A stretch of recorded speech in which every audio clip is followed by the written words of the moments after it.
Я наконец-то начала получать по сотрудничеству пряжу из корейских магазинов, брендов пряжи. Это то, что я хотела. Давайте смотреть. Сегодня хочу рассказать. Я получила много пряжи. На самом деле это еще не все. И как раз решила с вами поделиться, сделать распаковку и рассказать о том, как я зарабатываю в Корее, если вообще у меня какой-то заработок и что мне приносит вязание.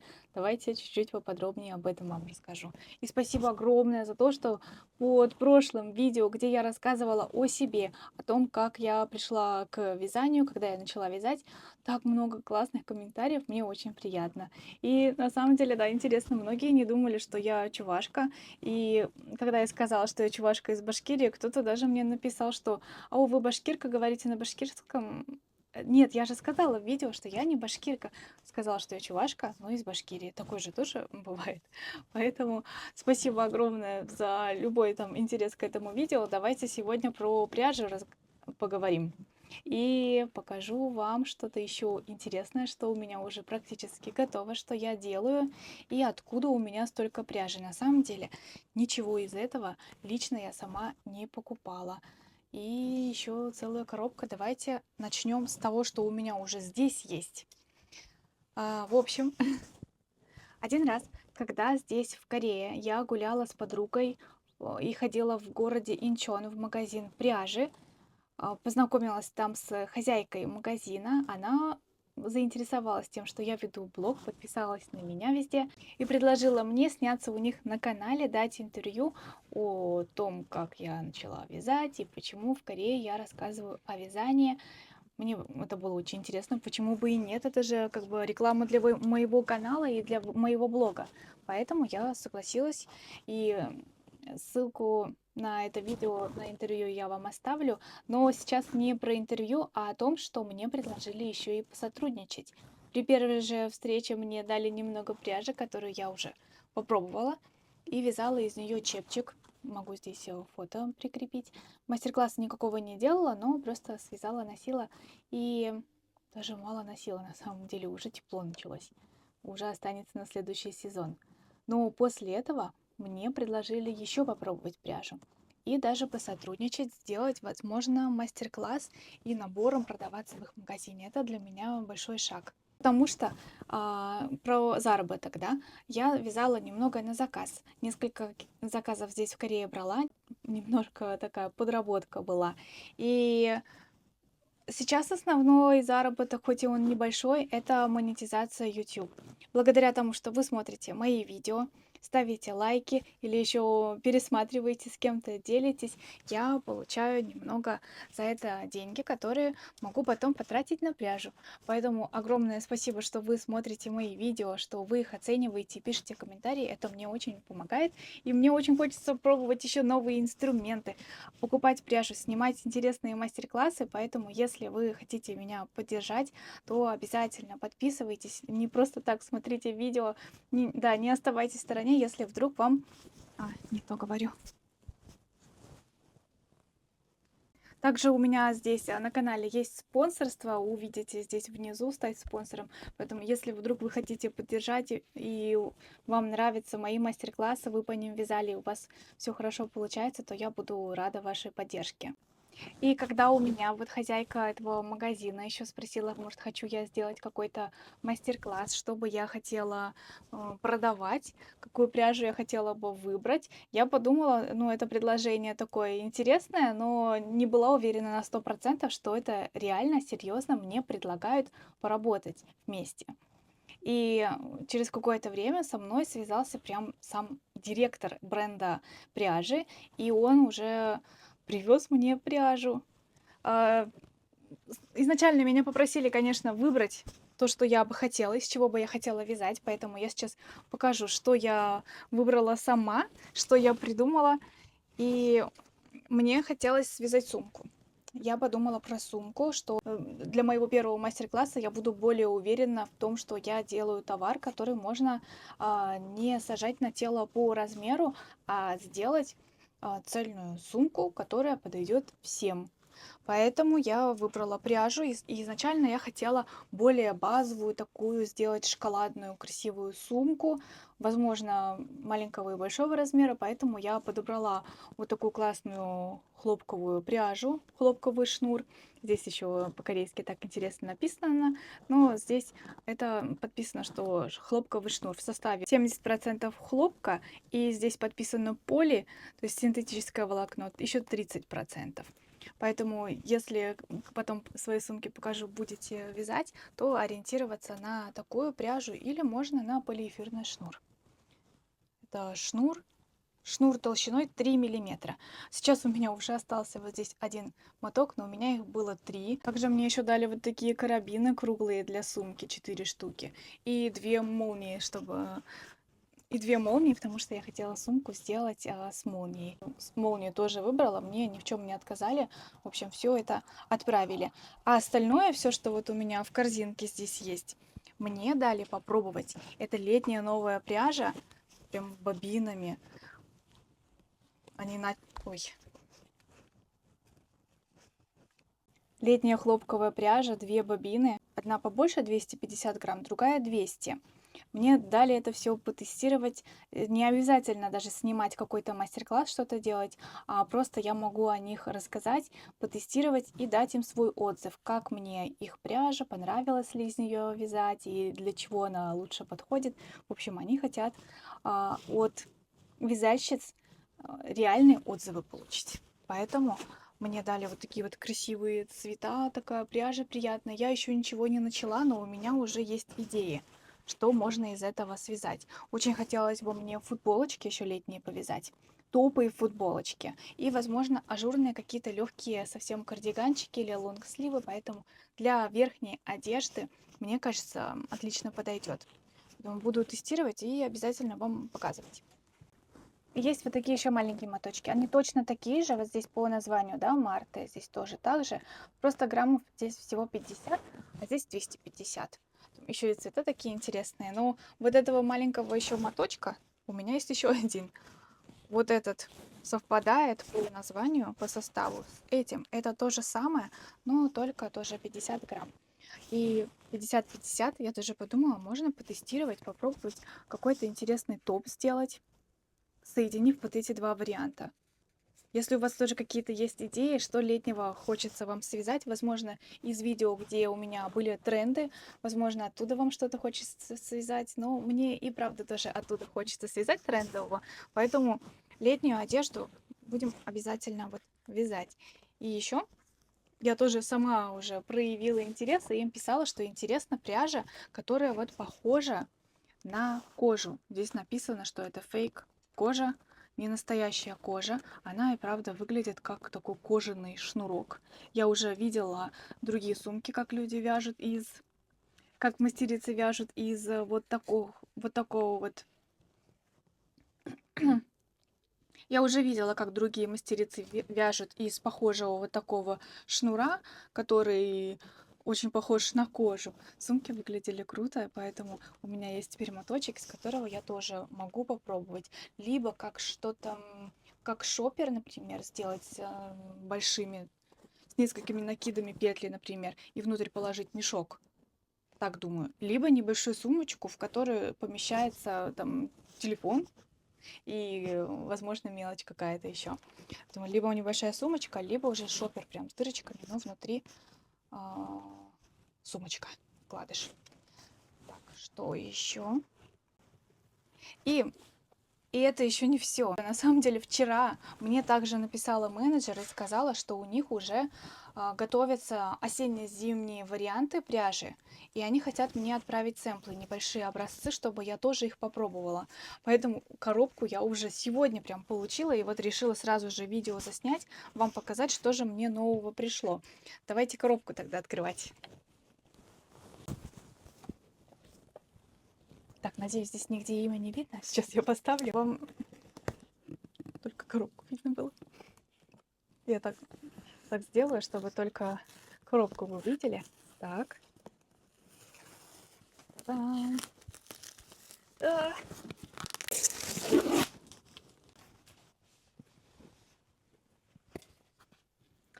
До того, как я еще не снимала видео, я не знала, насколько сильно, оказывается, я гримасничаю.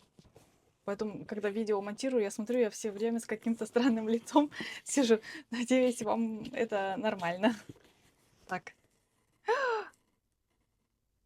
По-моему, это дополнительные еще подарки какие-то. Так. Угу. Возможно, эту пряжу вы уже знаете. Она китайская, если я не ошибаюсь. Milky Cotton. Я, кстати, у других вязальщиц, которые вяжут в Китае или Вьетнаме, видела именно вот этот Milky Cotton, молочный хлопок. И у них в магазине тоже это было уже давно. Это не новинка никакая, не зимняя. Здесь что у нас в составе? Хлопок и акрил. Хлопок и акрил, здесь 120 граммов написано. 1, 2. Ой, такие еще маленькие, милые тоже, оказывается, есть. А здесь 50. Здесь 50. И здесь тоже 50. Буду что-то из этого такое вязать. Пряжи немного. Возможно, что-то для интерьера даже. Так, дальше. Я тут накрывать все покидаю. Буду вам показывать. О, это пока оставлю. Так, вот, это то, что мне дали тестировать. Зимнее. Что-то здесь прям... Так что-то здесь прям интересное. Цвета такие не очень яркие, я люблю. Итак, это сейчас чуть-чуть в сторону оставлю. Здесь нужно будет почитать, какой состав. Здесь все подписано. А вот тут вот вчера, когда мне написали, что мне отправят вот эти сэмплы, я подумала, а может... Ой, свет закрыла. А может быть, попросить еще пряжу для того, чтобы сумку еще в другом цвете связать. Ну, я говорила, да, вот эту сумку для мастер-класса я готовлю коричневую. Я подумала, надо мне еще цвет. И вот этот цвет, я подумала, он как сливочно-желтый. Надеюсь, еще это в тренде. Но я в интернете посмотрела, все еще он...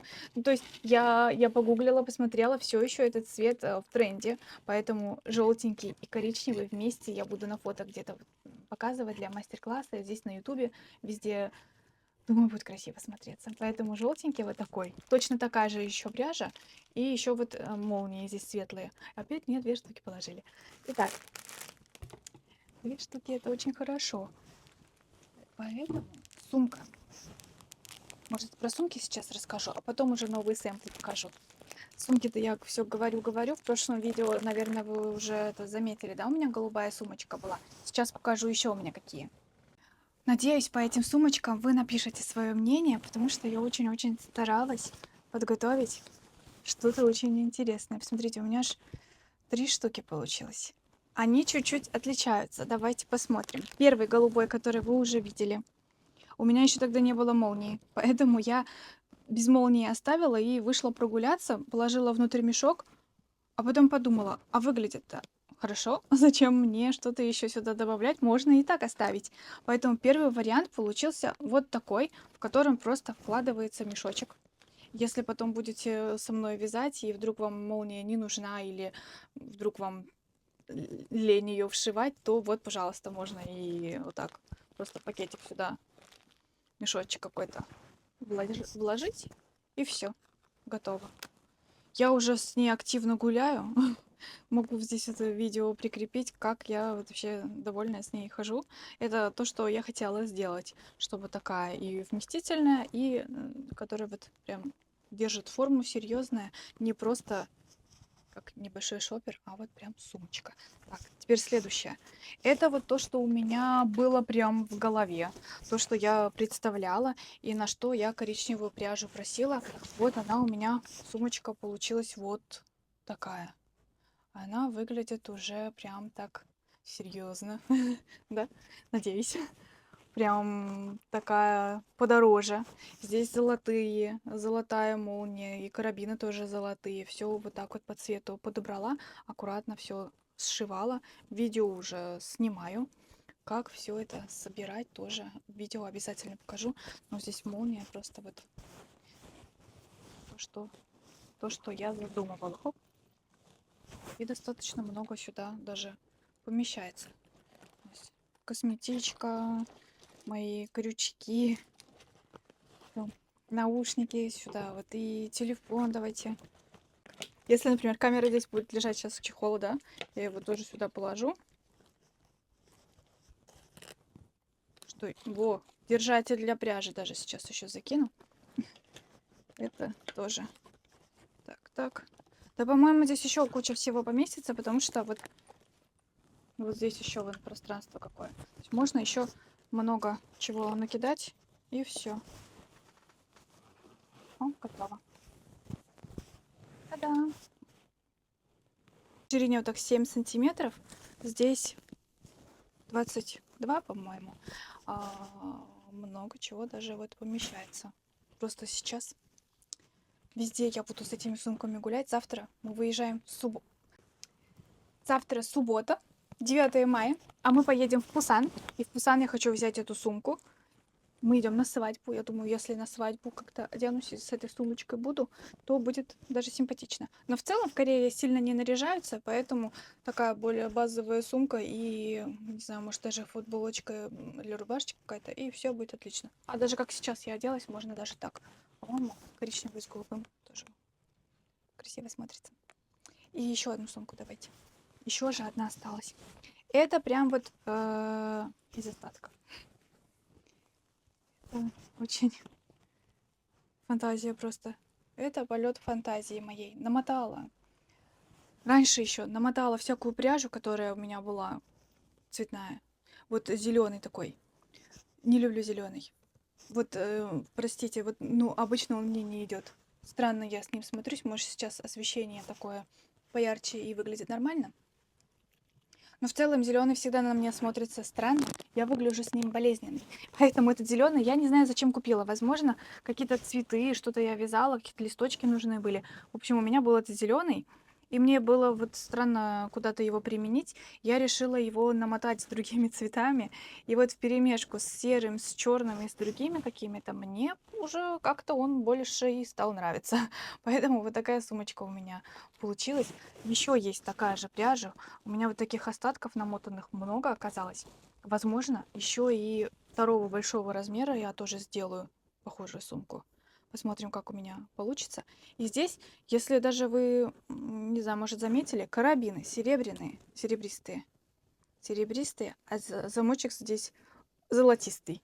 Но из-за того, что уже и так здесь всяких цветов много, мне кажется, это вообще нормально смотрится. Здесь нет того, что прям сильно выбивается. И так уже все цвета, по-моему, яркие. Не знаю, какая сумочка больше всего вам нравится. Очень интересна ваша оценка. Нормально ли я постаралась. Вот, вот столько всего. Вот такая красота у меня получилась. Не знаю, может для обложки сфоткаться. Хотя, если у меня видео будет про сотрудничество и пряжу, тогда не подходит, наверное. Или нормально. Нормально. Красиво, да? Пока фоткалась, еще забыла. Здесь у меня такой чехольчик для помады. Оказалось очень удобно. Почему-то я никогда раньше не вязала. Хотя я видела везде, что такие штуки вяжут. А я думала, мне вроде не надо. А оказалось, надо. И очень даже. Смотрите, как удобно. Я перевернула так, чтобы помада вот здесь находилась крышечка. И вот здесь помада хоп, выдвигается. Оказалось, там очень даже так удобно. А потом не надо ничего доставать, просто обратно готово. Если нужно снимать, тоже могу снять, пока ничего не снимала. Кстати, это... Та-дам! Вот это. Пантенол. Живу в Корее, а бальзам у меня вот такой. Ну, прикольный. Ба-бам. Так, и теперь давайте уже перейдем к... Ну, давайте вот перейдем к тому, что я вот здесь в стороне оставила. Так, возвращайся сюда. Конечно, это в продажу вообще еще не поступило, и получается даже никакая не реклама. Просто показываю, потому что я хотела поделиться тем, что у меня сейчас происходит. Просто давайте пройдемся по составам, что мне дали. Я думаю, можно скрыть уже. Если мой канал смотрит вдруг кто-то, тоже, кто ведет блог вязальный, и у вас есть какие-то интересные сотрудничества, расскажите, пожалуйста, мне тоже очень интересно, что у вас было, какие вы подарки или какие, или какие сотрудничества у вас были. Может, для кого-то там рекламу какую-то снимали, не знаю, или из какой-то пряжи вязали. Очень интересно. Надеюсь, вы поняли мой вопрос. Давайте покажу, что здесь есть. Какой мятный, интересный такой цвет. Мятный цвет, по-моему, тоже еще сейчас в тренде. И выглядит очень стильно. Здесь в составе шерсть, ракун, енот, шерсть и нейлон. Корейское производство. Держу корейские прям моточки. Так, следующее альпака. Вот этот шерсть и нейлон практически, да, во всех. Только шерсть и нейлон почти во всех, только вот в начале еще другой состав. Здесь альпака. Серый цвет всегда я могу везде применить. Много серого. Еще. Ой, какой мягкий. Нейлон и шерсть. Просто нейлон и шерсть. Здесь ближе к коричневому. Коричневому чуть-чуть серым тоже отдает, но такой вот достаточно. А вот здесь вот на свету кажется более коричневым. Ой, на свету кажется более серым, но в нем коричневый оттенок тоже есть. Так. Следующий вот такой коричневый моточек. Здесь стопроцентная шерсть. Интересно, наверное, даже вот это свалять возможно. Как тапочки я когда-то вязала, которые сваливаются. Возможно, вот это тоже можно также применить. Кстати, у меня еще осталась пряжа, которую я использовала для тапочек. И можно ее как-то вместе просто совместить, все остатки, и сделать, может, тоже сумку. После стирки сумка сядет, то есть большую связать, и сумка потом сядет. Или можно еще корзинки сделать. Я видела, как классно вяжутся большие такие корзинки. Тоже так же, может, крючком вообще даже, крупными петлями. И потом также постирать, он садится в размере. И потом могу туда моточки складывать. Будет классно. Так. Кашемир 10% и шерсть 90%. Такой айвори цвет, наверное. Такой слегка бежевый, кремовый. Красиво. Ой, и мохер. И появился мохер. Достаточно мягкий. Мохер, нейлон и акрил. 40% акрила еще здесь. А вот здесь написано Италия. Итери. Все остальные Корея подписано. Вот это Италия. Вот это цвет, кстати, и даже вот чуть-чуть по составу, хотя ворсинки, наверное, подлиннее, по составу похоже на Берлин шарф, который я вязала. Ту же пряжу, но я какую-то китайскую покупала, не очень дорогую, достаточно такая бюджетная была. И она не прям очень мягкая и нежная, но почему-то, когда после того, как я довязала и вот в шарф наматывала, ходила, было мне тепло и нормально. Хотя я очень чувствительна, и если честно, если много в составе шерсти, я плохо ношу эту одежду, я ее чувствую. Иногда я стараюсь даже зимнюю одежду с добавлением хлопка вязать. Больше из хлопка вяжу, потому что остальное мне очень все сильно чувствуется. Вот так получилось. Поэтому, если у вас тоже есть вот такая, скажем, проблема ли это, не знаю, но если вы тоже сильно вот чувствуете и вы не очень можете шерстяные изделия комфортно к телу носить, тогда тоже расскажите, как вы с этим боретесь. Либо выбирать еще более дорогие составы, какой-то очень хороший состав шерсти с чем-то. Тогда, возможно, это решение проблемы. Ну, не знаю. Я в целом стараюсь с добавлением хлопка что-то пробовать. Поэтому даже бюджетные всякие составы, которые я в видео часто показывала, как Alize, там Cotton Gold, например, там, может, еще Газал или Ярнард Джинс. Газал, кстати, люблю, очень мне нравится. То эти варианты я использую часто. Даже бывало, что-то я вязала из одного более дорогого состава, а потом перевязывала похожие изделия подешевле и ношу то, что подешевле, потому что оно мне приятнее. Вот Вот такая я, наверное, странная. Так, если говорить еще по поводу сотрудничества какого-то, то недавно я написала интервью для одного журнала. Сейчас покажу его обложку. И на следующей обложке сказали, что буду я. Я, конечно, вообще, честно, в шоке. Это корейский журнал, но это вязальный корейский журнал, и пока он новый, здесь первый номер. В первом номере здесь много разных интервью, разных вязальщиц Кореи. Даже мужчина есть. Сейчас покажу. Этот мужчина вообще на рынке работает. У него на рынке своя точка. Здесь выглядит вот его место вот так. Это он. И то есть я не всех здесь, конечно, авторов знаю, но когда я вот это листала журнал, то увидела вот его лицо и подумала, о, когда я ходила на рынок, я часто его там видела. Он постоянно там работает, сам сидит, вяжет, продает свои изделия и пряжу. Пряжи у него тоже очень много хорошей. Поэтому, когда я это листала, что увидела какие-то имена интересные, знакомые, подумала, офигеть, в следующем буду я, в следующем номере буду я. То есть мне написали, предложили написать интервью для журнала. И кто мне вообще это написал? Один раз мы с девочками русскоязычными здесь собирались на вязальную встречу и выбрали кафе. Ну, точнее, мы с подругой выбрали одно кафе, которое на Хунгде находится.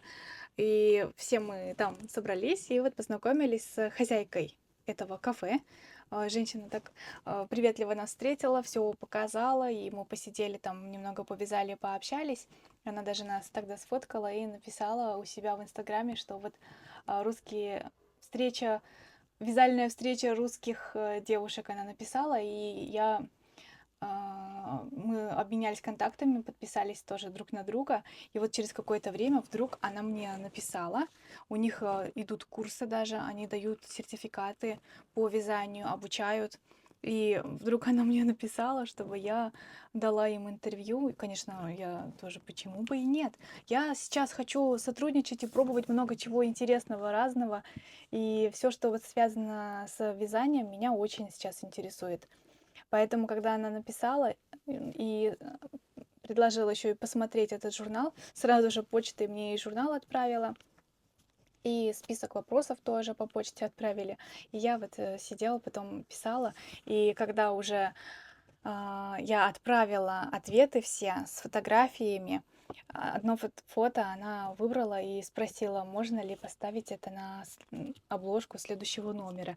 И если реально все получится, я буду на обложке следующего номера, то я обязательно, конечно, с вами такой новостью тоже поделюсь, что для меня вообще очень сейчас неожиданно. Я чуть больше года занимаюсь блогом, и вот вдруг такие какие-то интересные сотрудничества появляются, и тем более в Корее. А я очень переживала, начинать ли блог на корейском. Если хочется сотрудничества, наверное, надо на корейском. Я вот долго думала, не знала, но чувствовала, что на русском мне будет комфортнее, потому что мне будет сразу же легче, понимаю культуру, о чем рассказывать, как снимать, как с вами общаться в комментариях. И сразу же мне кажется, это легче настроить вот этот контакт с аудиторией, если я буду на русском говорить. Поэтому я начала на русском. Но все-таки из-за того, что я куда-то хожу, где-то знакомлюсь и отмечаю аккаунты, например, я где-то покупаю пряжу или какой-то мастер-класс, я обязательно подписываю, где, что это, и оставляю ссылки. Поэтому если вдруг вы увидите какие-то магазины или какую-то пряжу в моих видео, скорее всего, в описании я оставляю на них ссылку. Или можете в комментариях также спросить, что это, где это, я обязательно расскажу. Поэтому вдруг вот такие вот сотрудничества интересные и появляются. И я очень дальше хочу вот это пробовать сотрудничать и сделать мастер-класс, который будет продаваться прям в магазине. То есть мой мастер-класс с их пряжей. Надеюсь, это интересное сотрудничество. Также эти мастер-классы и на русском языке тоже делать, и какие-то мастер-классы также буду выкладывать на ютубе, а какие-то посложнее хотела бы и платно тоже сделать и продавать, потому что мне заработок тоже нужен, И когда делается сложный какой-то мастер-класс, на него тратится еще больше сил, времени, еще и материалы, поэтому я бы хотела какие-то вещи выкладывать в платном доступе, чтобы тоже зарабатывать. А также вот эти простые мастер-классы, которые я снимаю, которые для начинающих всем подходят, конечно же, на Ютубе также будут. Это сейчас мой любимый канал, мое любимое занятие, поэтому не могу без этого, как не выкладывая здесь видео, можно продолжать мастер-классы, поэтому не переживайте, здесь тоже много еще будет интересного. Также в поездке в Пусан, завтра мы уже поедем на 3 дня. Хочу посетить один магазин, Энколс называется, о нем я тоже здесь на канале рассказывала, показывала. То есть не именно о том, это уже получается вторая точка открывается. Первая в Сеуле здесь есть на Кангнам.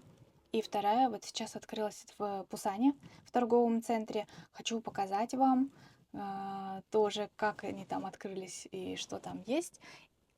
Возможно, кто-то из вас живет в Пусане, и вам тоже это будет полезно. Ну и мне тоже интересно, хочу посмотреть, как, что там они обустроили, что продается, все ли так же, как на Кангнаме здесь, или есть отличия. Поэтому следующее видео будет уже после Пусана на следующей неделе. Стараюсь каждую неделю видео выкладывать.